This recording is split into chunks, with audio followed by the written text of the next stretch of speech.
Forced marriages have been labeled a barbaric cultural practice by our government, and yet they still happen in Canada. Women and girls forced to wed against their will. A proposed government bill is hoping to make that a criminal act. Even celebrating such a marriage could be against the law.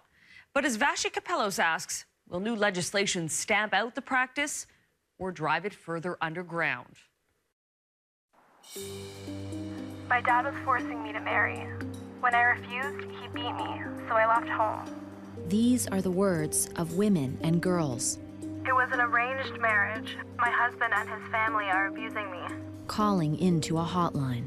How can I get out of this marriage and stop my husband from coming to find me? Looking for help to escape a forced marriage. Well, forced marriage is a marriage that takes place with either one or both members of the married parties not consenting to the marriage. Forced marriage can amount to sexual assault, physical violence, human trafficking, even slavery, all crimes under Canada's criminal code.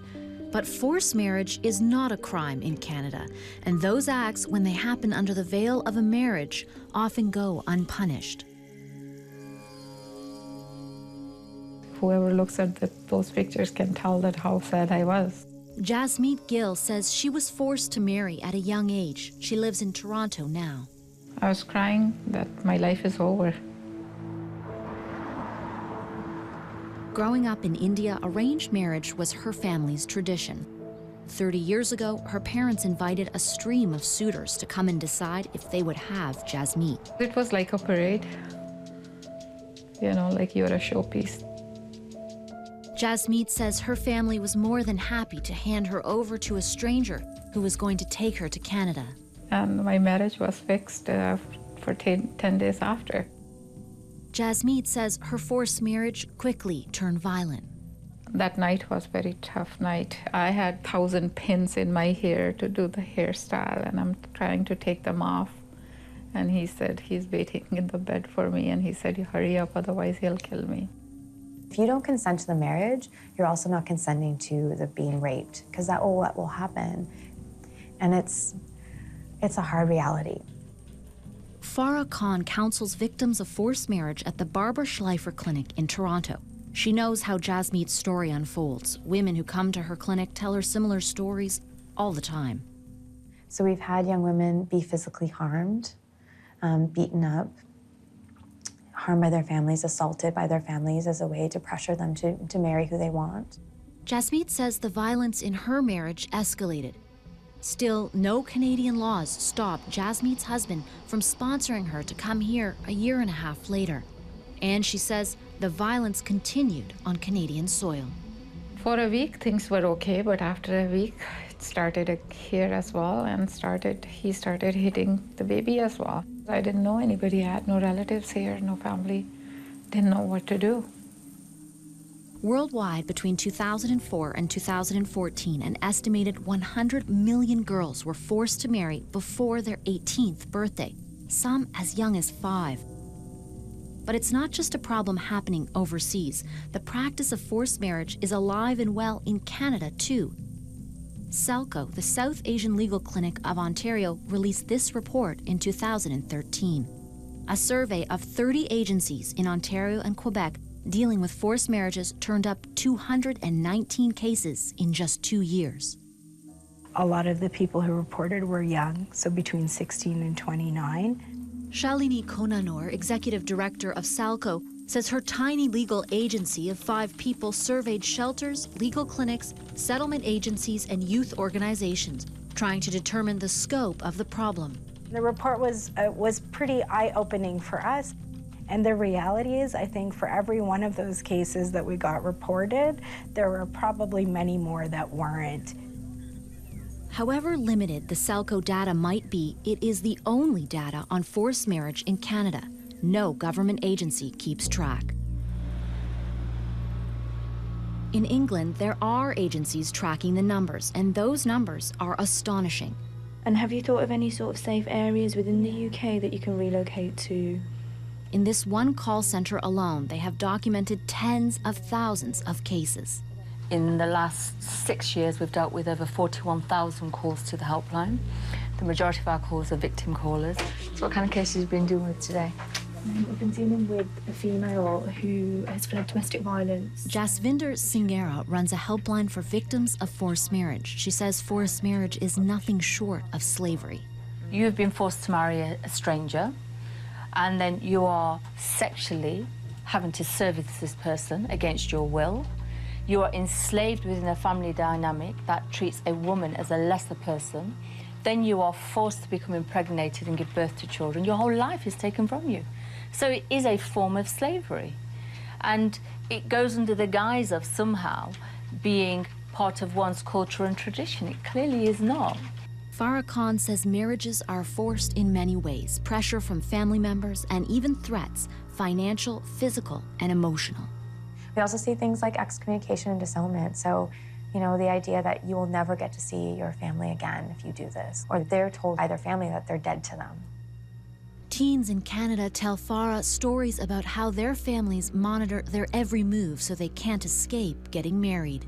Sometimes the door being taken off of a bedroom, we've seen that happen, or a young person being told that they can't, you know, exchange like conversations with anybody else, or their email is monitored, their phone is monitored, there's a GPS on their phone.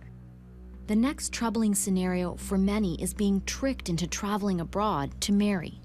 We've seen also cases where young women will think that they're going on vacation to see family and then be taken overseas and be forced into marriage overseas. And when that happens, it's more troubling because it's harder for us to do the work to get them back. There are no laws in Canada to stop forced marriage here or abroad, but there are other laws that could be used. Everything that happens in forced marriage is covered in our criminal code. So sexual assault, confinement, kidnapping, not meeting the necessities of life. The problem is those crimes, when they happen within a forced marriage, are rarely reported and even more rarely punished. So with no protection from the law, frontline workers have come up with techniques to help victims of forced marriage escape.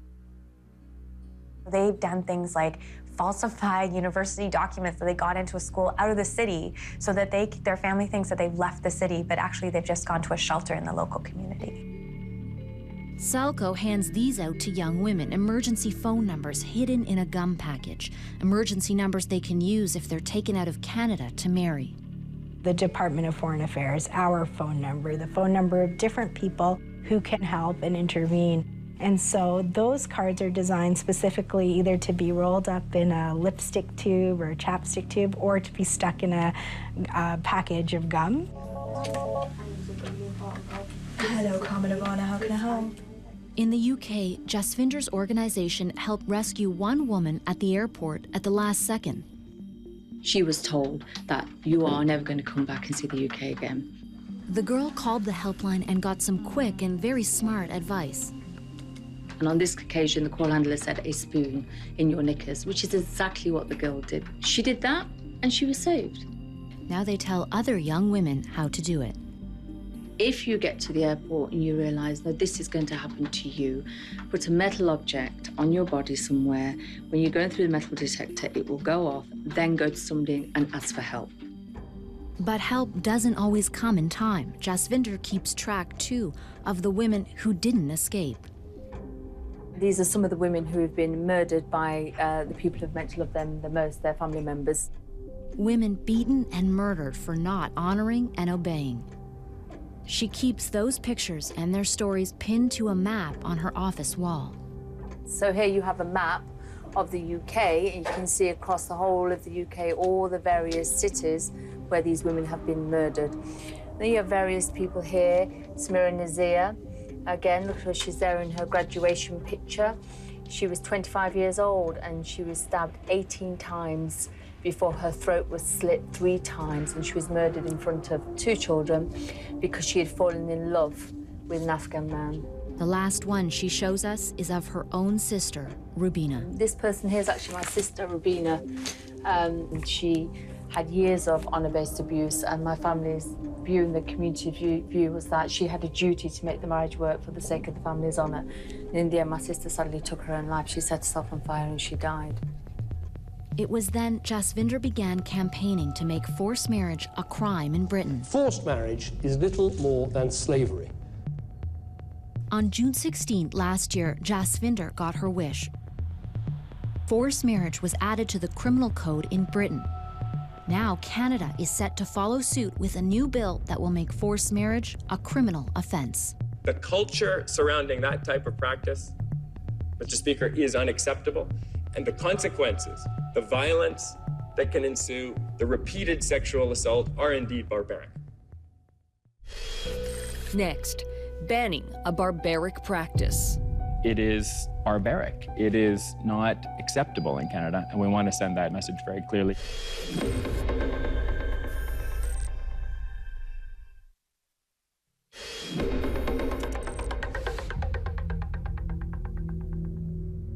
Forcing someone to marry against their will is considered a human rights abuse, even slavery. And yet each year all over the world, millions of women and girls are forced into marriage. It's happening right here, right now, in Canada, and there is no law to stop it. I was turning 15, and that's when I got engaged. He was 15 years older than me. This teenager is hiding from her own family. When she was 14, they tried to force her to marry her older cousin. That was 4 years ago in Pakistan. We'll call her Rima. And I'm just gonna, get married, have kids, just live there. I really felt disgusted. But Rima's story doesn't end there. During her engagement, her family moved to Canada temporarily for work. Once here, Rima's parents tried to keep her out of school, grooming her for marriage. But one day, Rima spoke up. I never spoke to our parents loud, never talked back to them. I was like, I don't want to do it. I want to study. I want to have a career. I don't want to be there when I'm like 19 and having 2 kids. The punishment for speaking her mind was brutal. My mom abused me. I wasn't given food for like 3 days. I was like tied up at home. I wasn't allowed to go out. When her parents finally untied her, Rima ran away from home and hasn't been back since. While she lives in the shadows, the Canadian government is trying to criminalize forced marriage. Early marriage, underage marriage, it's obviously on a huge scale. Millions, some say even hundreds of millions, subjected to that form of abuse. We need to send a very clear message that something that may go unpunished elsewhere will not go unpunished in Canada. We are making important changes here, that there be a requirement for free and enlightened consent before 2 people marry. Last year, Citizenship and Immigration Minister Chris Alexander introduced Bill S7, short title, the Zero Tolerance for Barbaric Cultural Practices Act. We're saying that anyone who is forced into marriage against their free and enlightened consent, anyone who officiates over such a ceremony or aids in it, participates in it, could be a parent, could be a friend, knowing that those taking part in the marriage are doing so against their will, they will be committing a criminal offense. Bill S7 is expected to pass by this summer. The penalty for forcing a marriage could be up to 5 years in prison. But some people think there's no point in bringing in a new law because there are already laws in place that could be used to stop forced marriage. And as it is, those laws aren't being used. Police officers, are they going to go out and charge people with forced marriage? They didn't go out and charge people with kidnapping and assault and all of the things that could have been done. Shalini Konanor, a lawyer at the South Asian Legal Clinic of Ontario, might be right. Last June, Britain was one of about a dozen countries 16/9 identified that has criminalized forced marriage. But in the years since Britain enacted the law, not a single charge has been laid. In fact, 16/9 found fewer than 5 charges laid in all other countries with the criminal provision. The reality is when we talk to people who were faced with forced marriage situations, time and time again, they said, if you're going to tell me that the police are going to come and potentially charge my older brother or my parents or my uncle or my aunt because they're talking to me about getting married, I'm probably not going to come forward. Rima came forward to get help to escape her forced marriage, but she hasn't even used existing laws to take legal action against her family. She says she wouldn't use the new law either.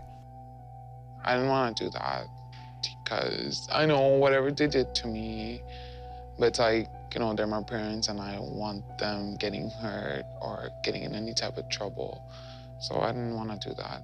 Still, while Rima says she wouldn't charge her parents, she thinks making forced marriage a crime might be a step in the right direction. We should do it because it's like you don't want that person. That person is going to be forcing himself onto you. So it's not just getting married. You know, so it's like pretty much being raped too at the same time. It's incompatible with Canadian values. Minister Chris Alexander says the new law doesn't mean people like Rima would have to charge their families, but he's convinced that making forced marriage a crime will deter people from breaking the law.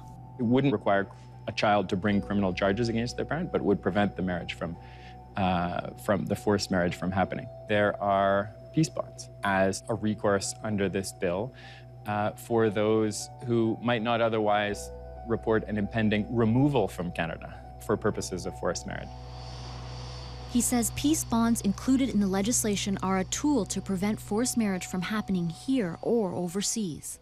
And under the peace bond provision, a judge would be able to confiscate the passport of the parents who are suspected of this behavior, or otherwise prevent them from exerting the force that would take the child out of the country. According to Citizenship and Immigration Canada, evidence required to get a peace bond could include emails, witness testimony, proof of money transfers, and so on. 16/9 has learned that the RCMP have a plan to train police to investigate forced marriage as a crime should the law change. Britain has already done this. We've just trained 15 areas across the UK, our Crown prosecutors, in victims' experiences. You know, we've created special measures for them. You know, we're thinking about face-to-face sessions with victims who decide to pursue a prosecution. Jasvinder Sangara, a survivor of forced marriage, runs Karma Nirvana, a helpline in England for victims. She says the new law is working by raising awareness. Within 4 days, we saw an increase in calls to the helpline. Some of the victim callers actually said because of all the publicity, they called the helpline because they didn't realise it was against the law. For the first time in Britain, victims can own this as a crime. I could not say to my mother back when I was 14 years old, you can't do this to me, it's against the law. But victims can now say that. But again, critics here disagree, saying Canada's Bill S7 is not only unnecessary, it's also racist. Many can't get past the name, zero tolerance for barbaric cultural practices. I find it very offensive. The issue of forced marriage itself is not endemic to a specific barbaric cultural practice. Shalini says forced marriages are nothing new in Canada, and they're not limited to any particular cultural practice or religious group, but she thinks Bill S7 is. I think Bill S7 was targeted at South Asian communities, African communities, certain religious communities that the federal government has said maybe have been anti-woman. It was the term that's been used, I think. What do you say to people, though, who call the title racist?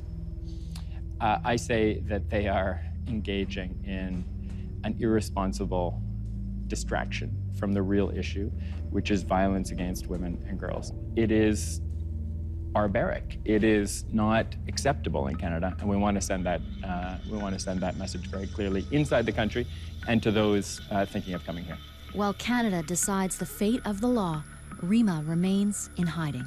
By leaving home, by running away, it's like I brought shame to my family. And despite the hurt Rima's parents have caused her, the issue of criminalizing forced marriage remains a complex one. It's like a question you would ask yourself too. It's like, would you want to like hurt your parents? No one wants to do that, no matter what your parents done.